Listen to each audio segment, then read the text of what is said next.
Bonjour et bienvenue dans Génération Parents, la série de l'été Questions de parents. Je suis Solane Boquillon-Le Goisiou, la fondatrice de Soft Kids, l'autrice de Préparer aujourd'hui vos enfants au monde de demain et créatrice de la formation Être parent au XXIe siècle. Chaque jour en août, je vous propose une réponse claire et bienveillante à une vraie question posée par un parent. C'est parti pour l'épisode du jour. La question, c'est comment annoncer notre séparation à nos enfants? Alors, mes conseils. Alors, il n'y a pas de réponse magique, bien sûr.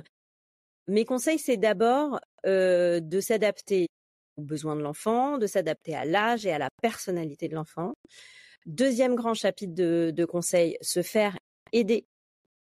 Ça, c'est un conseil que je donne partout sur l'appli, et par rapport aux États-Unis, je pense qu'on a un peu moins le réflexe de se faire aider, coacher, mais en fait, il faut le prendre, ce réflexe. Et donc, ça peut être répété avant.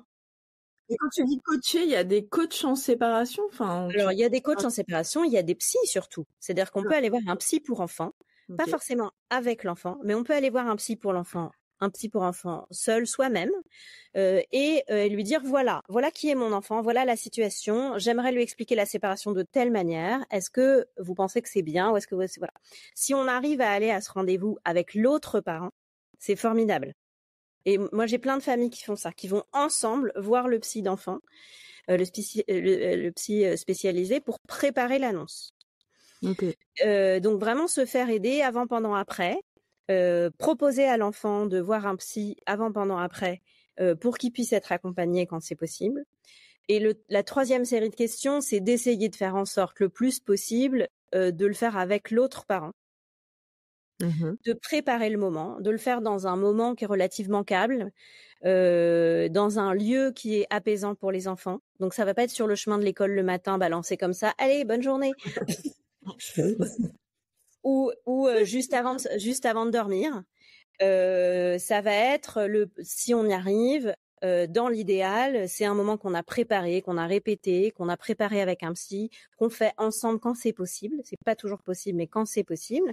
Un moment qui est calme, où l'objectif, c'est de dire le plus de faits simples possible, expliquer, essayer de donner le plus de visibilité possible sur la suite, à quoi ça va ressembler après, et ensuite, laisser les questions venir. Et les questions, et formaliser cette possibilité de poser des questions. C'est-à-dire dire aux enfants, on vous explique ce qui se passe, on vous donne les réponses qu'on a aujourd'hui, on n'a pas forcément toutes les réponses. Et vous pouvez nous poser des questions aujourd'hui ou plus tard, à nous ou à quelqu'un d'autre, et on peut identifier un tiers de confiance à qui vous pouvez poser des questions et parler.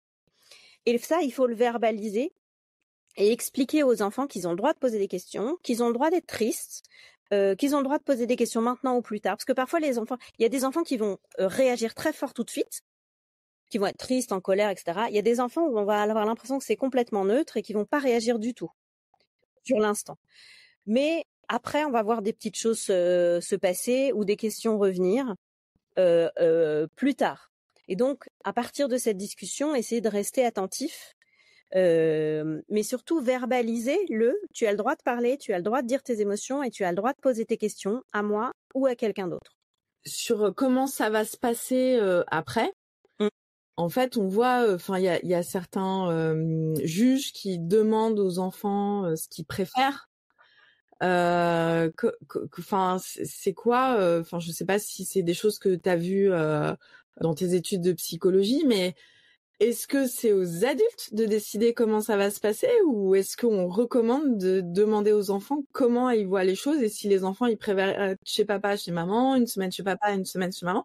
Est-ce qu'en fait, cette responsabilité doit reposer sur les épaules des enfants ou pas?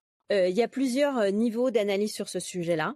C'est aux adultes d'assumer la responsabilité de la décision. Point. C'est une certitude et ça, c'est hyper important.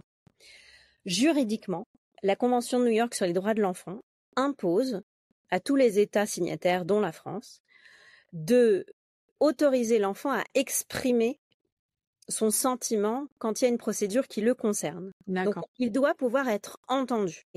normalement tous les magistrats qui sont formés à l'audition de l'enfant, donc un enfant dont les parents sont en procédure devant un juge d'affaires familiales pour la question de savoir où il va vivre, il a le droit de demander à être entendu à partir d'un âge de discernement qui est en général autour de 7-10 ans en fonction des juridictions.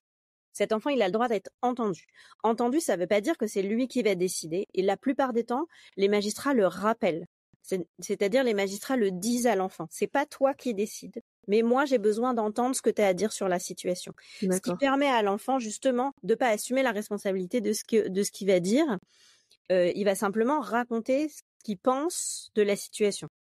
Et donc effectivement, c'est ce positionnement qui est pas toujours évident à adopter du point de vue des parents. C'est-à-dire que les parents, le mieux, c'est de dire aux enfants, tu as le droit de dire ce que tu veux, t'as le droit moi je vais écouter ce que tu as à me dire, mais c'est moi, en tant que parent et adulte, on prendra la décision de nous et on assumera la décision. Après, tout dépend, une question de personnalité, d'âge, c'est-à-dire qu'un enfant qui a 17 ans et demi, oui.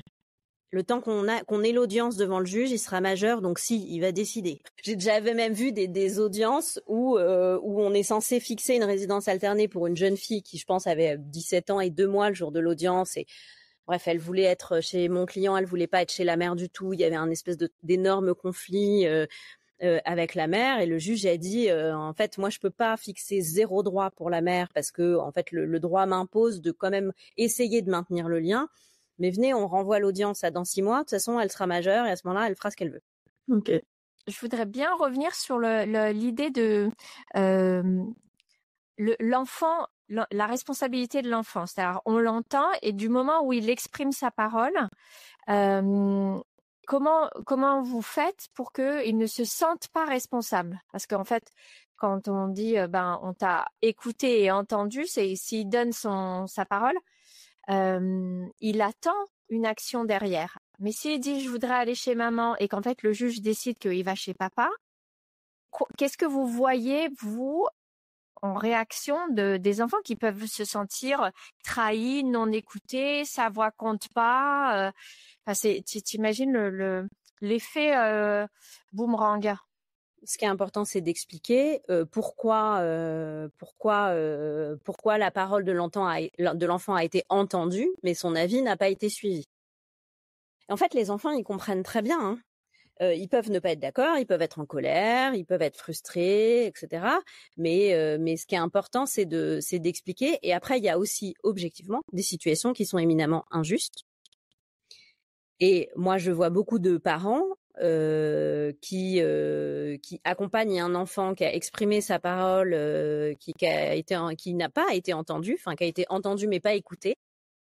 Et dans ce cas-là, en fait, la position du parent, elle est compliquée parce qu'elle va être de dire tu as raison d'être en colère, le système ne t'a pas écouté et c'est injuste. Et moi, je considère que le parent, en fait, il doit pas faire comme si de rien n'était parce que c'est une manière de nier une fois de plus la parole de l'enfant. Mais il peut dire moi aussi, je trouve que c'est injuste. Merci d'avoir écouté cet épisode de la série Questions de parents.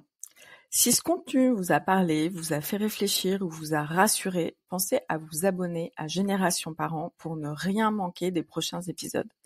Et si vous voulez aller plus loin dans votre posture éducative, je vous invite à découvrir nos ressources et ma formation en ligne Être parent au XXIe siècle. Un parcours simple, concret et bienveillant pour accompagner vos enfants avec sérénité dans ce monde en mouvement. Le lien est juste dans la description de l'épisode.